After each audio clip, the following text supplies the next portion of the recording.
That did your little Pinzgauer. Oh, isn't it cute?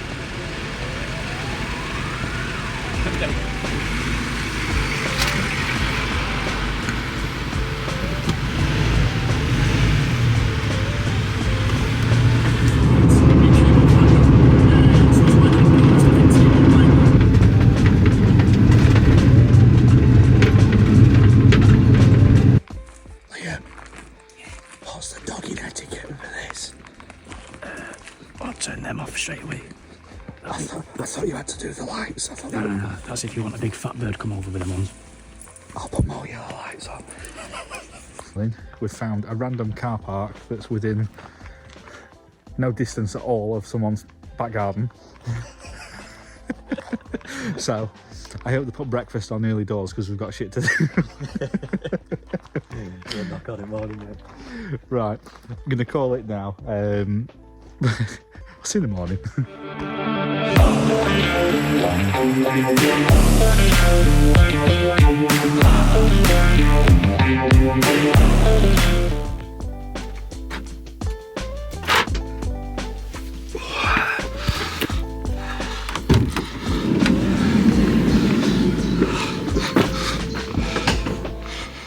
Hello. Morning, tree lips. You had so much room last night, didn't you? So much room for activities. Should have been. Look at all this floor space. How much sleep? 4 hours? 4 or 5 hours, yeah. And because I've been driving for so many hours, I couldn't just go to sleep. I had to play on TikTok for an hour. Yeah, I couldn't. God knows what time I went to sleep. At least we're in a remote location. Yeah, right next to somebody's house. After 4 or 5 hours sleep in a lovely little car park behind someone's house, we're 5 hours closer. We're going to make the last little run. Hopefully wake up a bit. It'd be nice if we could pass somewhere for coffee and get started with today's work. We are on site now.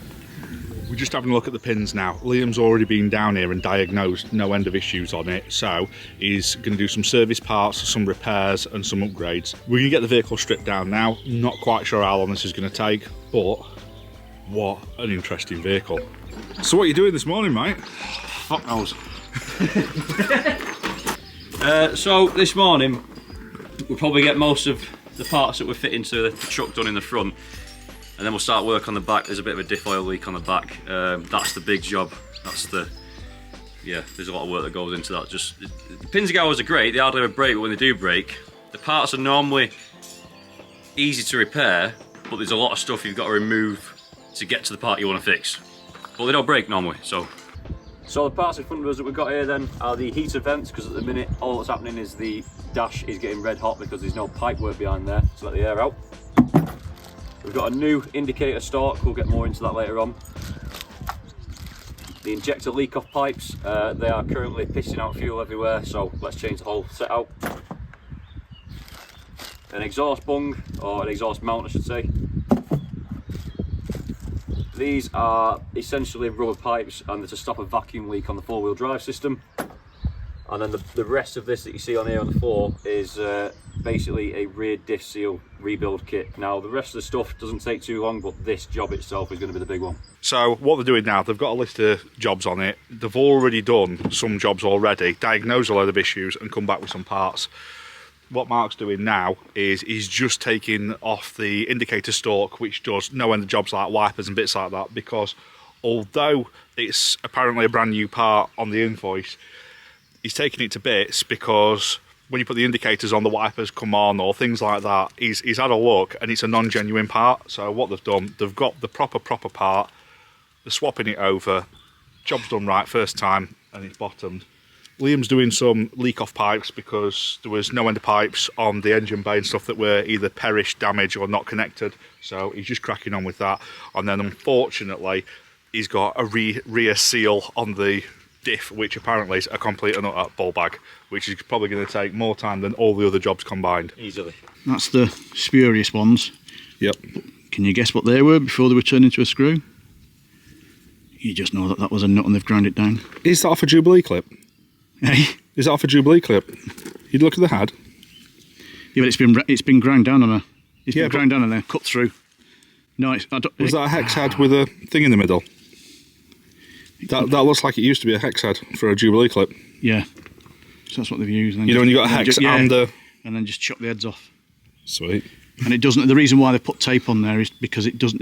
With this not being genuine, it doesn't have the lug.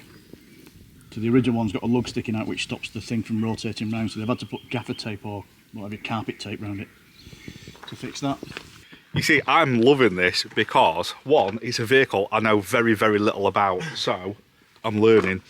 And two, I'm watching Liam in full autism have a meltdown about people not doing the job properly. Yes, we did. Tell them about why you had to fix the handbrake. Why do I have to fix the handbrake? Right, I'll tell you why I had to fix the handbrake. Because somebody else had been playing with the handbrake and I don't know what else they were doing while they were playing with the handbrake, but they weren't paying much attention to what they were doing. So, you see that hill there? Ollie was parked on that hill. 45-degree slope, and he's on top of the roof messing about with his kayak. The handbrake let go, and the park brake inside the gearbox let go. And both of them let go because somebody's been playing with it who clearly didn't have a clue what they were doing. Two issues on this front, weren't there, though? Because one, the handbrake wasn't adjusted right, so that wasn't engaging fully. Yeah. But more than anything, the Gucci bit of trim that puts it in park. Yeah. Yeah. Basically, nobody thought, well, we'll check if it works after we've already fitted it. Turns out it doesn't work. So the pin in the gearbox basically locks the gearbox so the wheels don't move. So it was going in a little bit, and then when you put the handbrake on, the little bit that was sort of working, as soon as one of those systems fail, the other one can't keep up. So the pin either goes and it causes the handbrakes to be overwhelmed, or vice versa. So Ollie ended up being thrown down the hill at max 7, surfing on his roof, and then was giving it big licks trying to catch up with his truck before it went through the neighbour's house. But we'll fix them now. No, we have already fixed them, haven't we? Yeah, we fixed them. Fix that. So that's what was put in it. I mean, bushcraft mechanics, isn't it? It works. It does the job. That would be really impressive if you broke that in the field and fixed it while you're out and about. Little Milwaukee grinder, grind the thing, so that you can get a circle in there, so you get a nice rounded thread, and then just chop the end off. Kind of works. But in a workshop when you can order it, yeah, not ideal. Yeah, for £3.70. I feel a bit gutted here because, like, my Land Rover or my van, there's no end of rough edges and stuff, but I will openly say it's not my trade, it's not my job, and I build it with hand tools in a car park. I'd be wounded if I was Ollie and I put all the work in over the years to get a shiny toy built by a professional, and then you have to have it rebuilt in 1,000 miles. I'm loving how crude these are. They're as crude as a Land Rover, but built by Mercedes, so... Did you say it's a Land Rover? No, I said I love how crude it is, like a Land Rover. But the parts are Mercedes, so it's better. Listen, I've got both, and you're getting a bit close to the bone there of annoying me, Rich. You can't be saying a Pinzgauer is a Land Rover. I'm not having it. It's as crude as a Land Rover. No, it's not. It's just not made with someone with a dodgy accent that wants to get off to the pub. Yeah, and one eye. And if you're offended by the one eye joke, I'll apologise now. I know you didn't see it coming.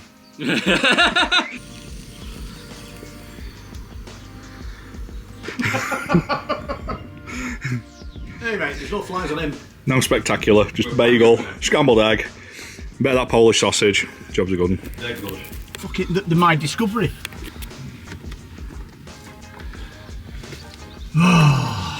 Wiring loom from hell. I mean, yet again. Right, I get it. You've got a thing that's too long, but you don't fold and bend wires. You don't, and I'll assume. I mean, where's that running? That runs right across the top of the engine loom, the engine. What the fuck? Why is that not at least tacked into here underneath? You've got it running right over the top of the engine cover, and I'll assume that's for his heated seat. So you've got wires coming into the heated seats, and then they're just curling them all up here. That's a heated seat, so these will be getting hot. Because you're folding them backwards and forwards and backwards and forwards and backwards and forwards. That's shocking. They should have just put it in properly, and then trimmed it off and then re-wired it up so you've got the correct length, not 15 feet of wrapped up wire which will set on fire. What I like is like there you've got a nice lip of aluminium where it's made, got a bit of flexi-copex all the way under that, and you've got a bit of protection. It's out of the way, you can't knock it, can't touch it, anything like that. You can always feed another cable through there later on. I've got to admit, I'm guilty because what I do, I don't like touching the standard vehicles, looms or anything like that. So you'll know with my van, I've got an Ogs beam panel in the front, Ogs beam panel in the back, and I run everything too. At the minute, yeah, I'll put my hands up and my fuse board is under the passenger seat and it is loose because I know that I'm going to have a sub in there and there's alterations to do.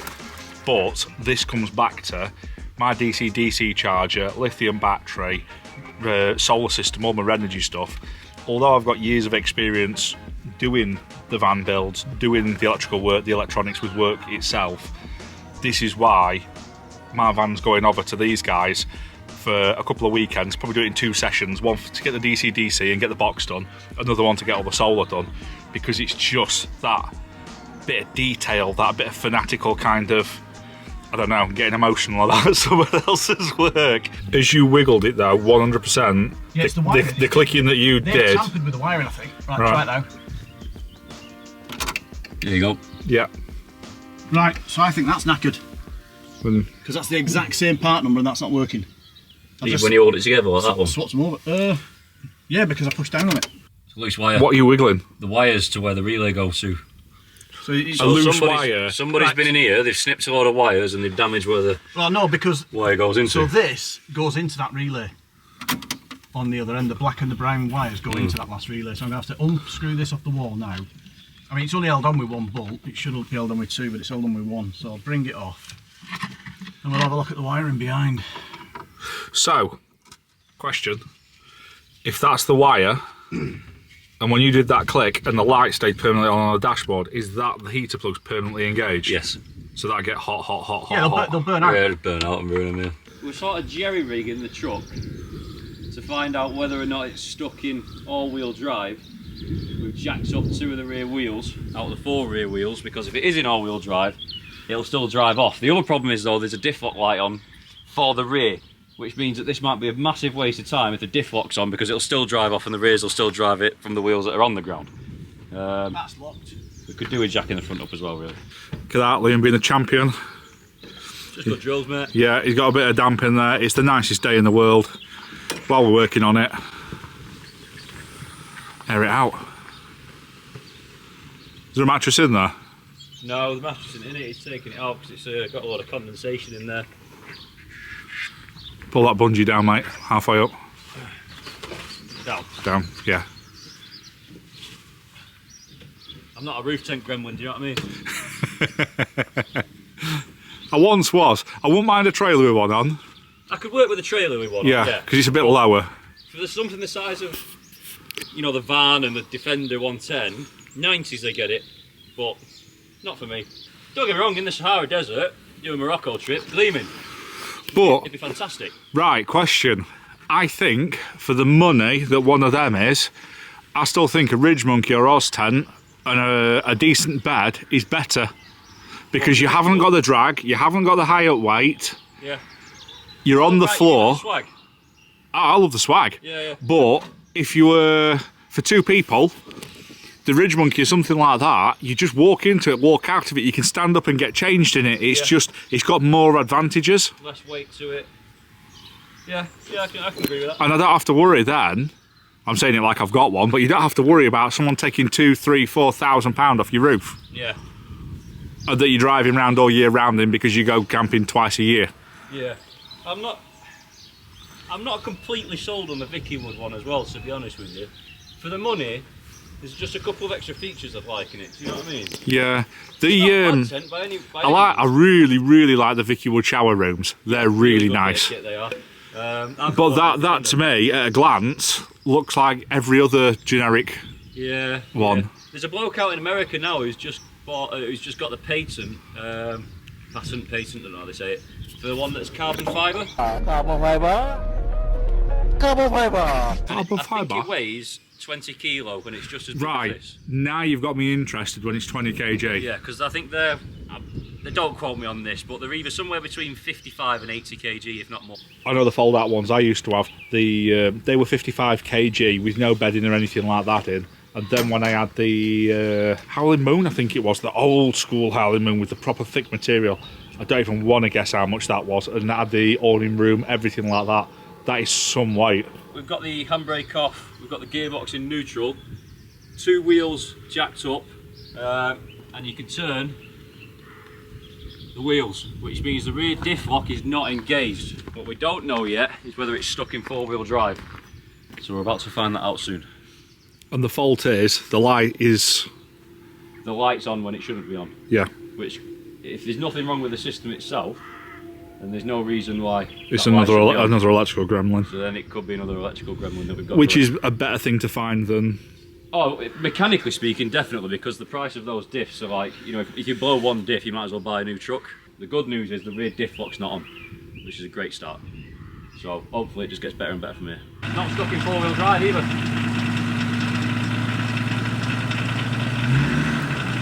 Yeah, wheels are a spin. Right, so now, put 4-wheel drive on. See if it'll drive off. Just 4-wheel drive. Just that. Yeah, that's it. 1 second working.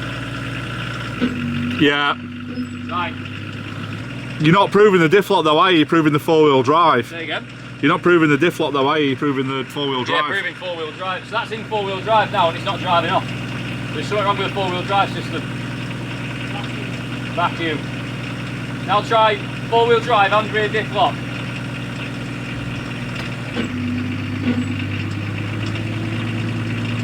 Oh dear. Even more, it must be just that oil. Yeah.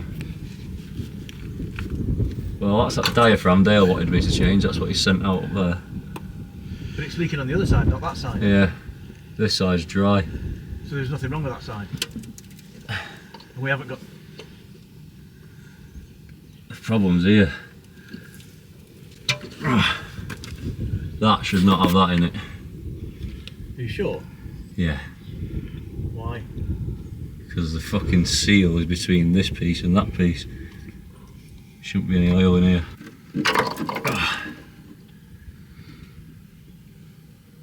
Yeah, that shouldn't have any oil in it.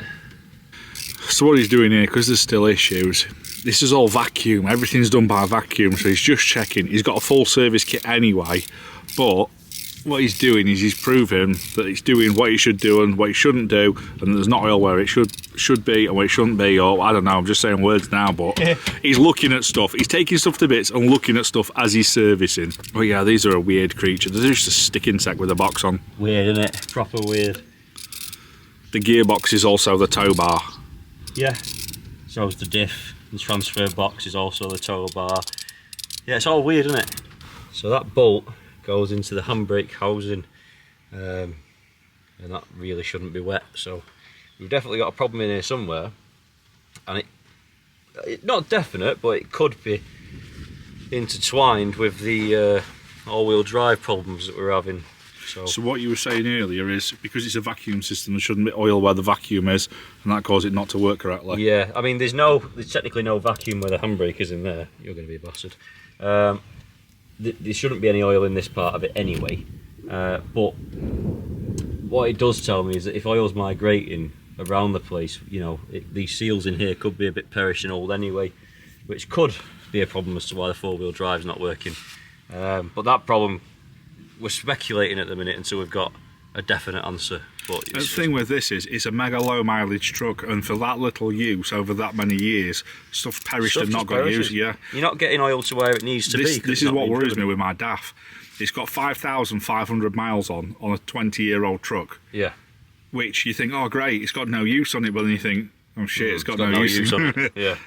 You end up with other problems from that point. And for those interested in the DAF project, we will be having a bit of a lads morning down there. We're going to get the vehicle out, we're going to get it in the open, probably lift it out with the crane to start with, because it's just easier just to pull the thing out. It's going to need some fresh fuel in here, it's going to need some odds and sods, so yeah, almost barn findish, because I ain't even looked at it this year, as you're aware. So yeah, time to get that out. I don't think he's got a DAF, I think it's all bollocks. The storage fee says I've got a DAF. So yeah, we'll have a lads day down there, get that done. I've another video where we get the tyres changed over, because that, as daft as it sounds, is going to be a bit of an ordeal with the split rims, because I've already been and spoke to the local tyre place. They won't do it mobile because they want to put them in the cage, which, fair point. So I need to find some 14x20 inner tubes, get the wheels and tyres, plus the new tyres down to the tyre place, get it all swapped over, get it back and get it on the proper big boy, proper off-road tyres. And then I think the video after that should be getting the sub-chassis done, and once the sub-chassis is done, the box is then attached, which then leads into respraying the full thing. Yeah, that's really tight in there. Fine. Milwaukee's failed me. That's it. I'll make it fix. It's on 3. No, it's fine. You want to play stupid games, that's fine, watch this. So this is totally summing up Liam's day. Everything that he's touched to try and fix, he's found 3 other issues with it. While his dad's under there sorting out the rear diff, he leant against the spare and it was soft, so he's like, can't leave Ollie with a spare that don't work. So he's got his compressor out, filled it up, walked off, come back, he can hear the air coming out. Now he's doing a repair on the tyre. Lube. Bit of silicone adhesive. Lube. Depends how brave you want to be. I'm sure it'll be great for about 3 minutes. And he's stuck to it.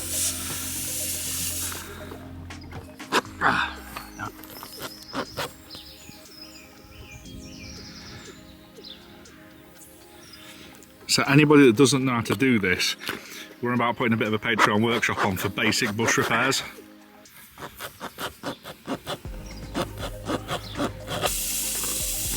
It's not the fix, by the way.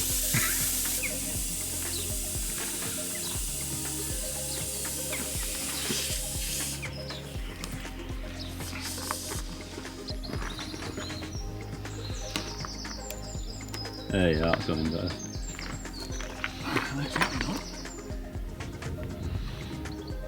Jesus Christ. Better if it's on the floor. Yeah. You get more weight on it. Is it because you've got a band in the way and you need to... There might still be something. It's hitting something. Still got a bit of Kevlar. It's the metal. It's the wire. I can hear it.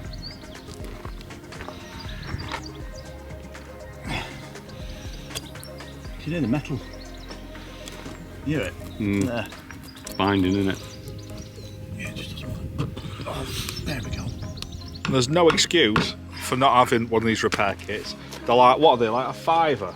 Yeah, about 5. I think they're about a £5 off a 4B. They're at every show and they've got a website. Look for them. You okay, hon? There we are, stop.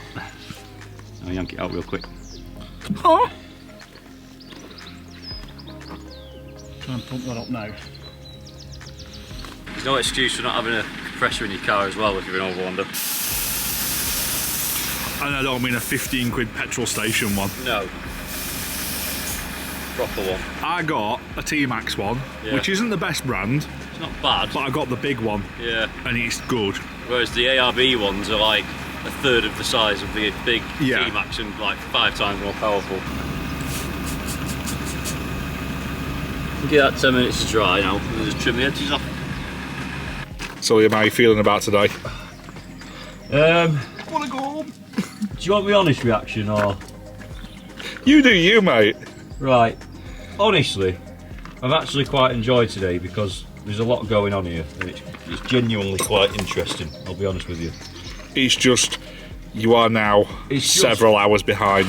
I'm not several hours behind, it's just I realise that I'm not in my workshop here and there's an obvious time limit. Do you know what I mean? I tell you what, if you'd have had all your tools and everything, At my workshop. the amount of things that we've had to put together, like cutting that Red Bull can up to make a heat shield so you can blowtorch. Yeah, and I've had to make my own Pinzgauer nut removal tool. But I don't think Halford's going to expect that back and change that for lifetime warranty anymore. But it works, so I've now got a Pinzgauer tool out of it as well. And I was supposed to be at Jake's by now, helping him fit a pop top, so sorry, Jake. That's some real estate up there, isn't it?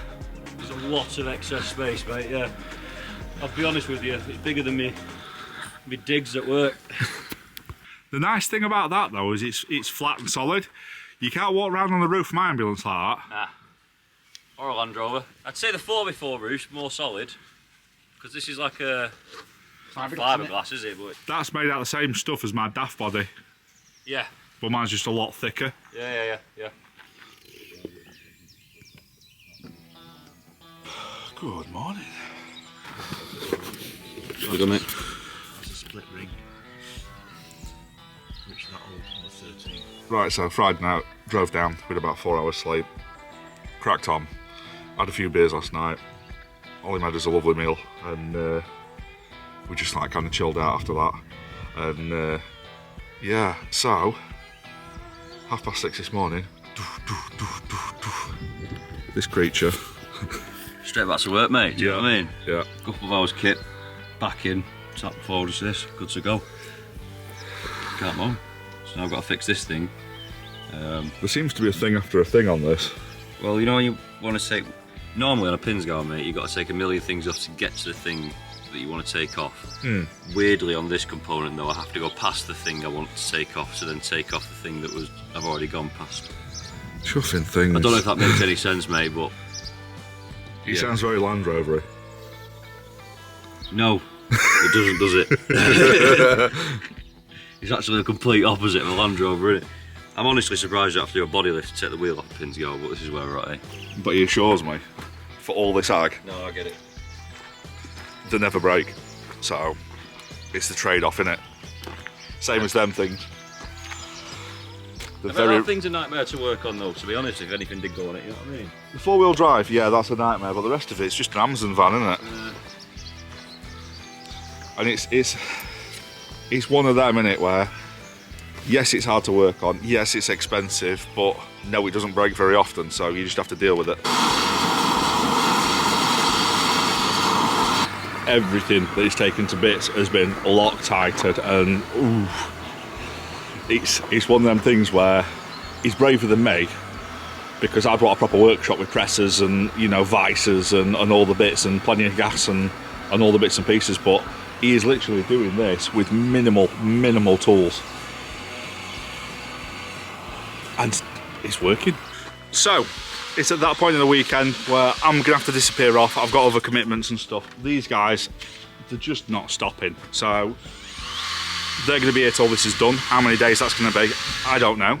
But yeah, if you haven't already, hit the subscribe, because Ollie's just done a walk around with us on that vehicle. So, you will get to have a look at the inside of it, which nobody else has seen yet. So, stand by for that.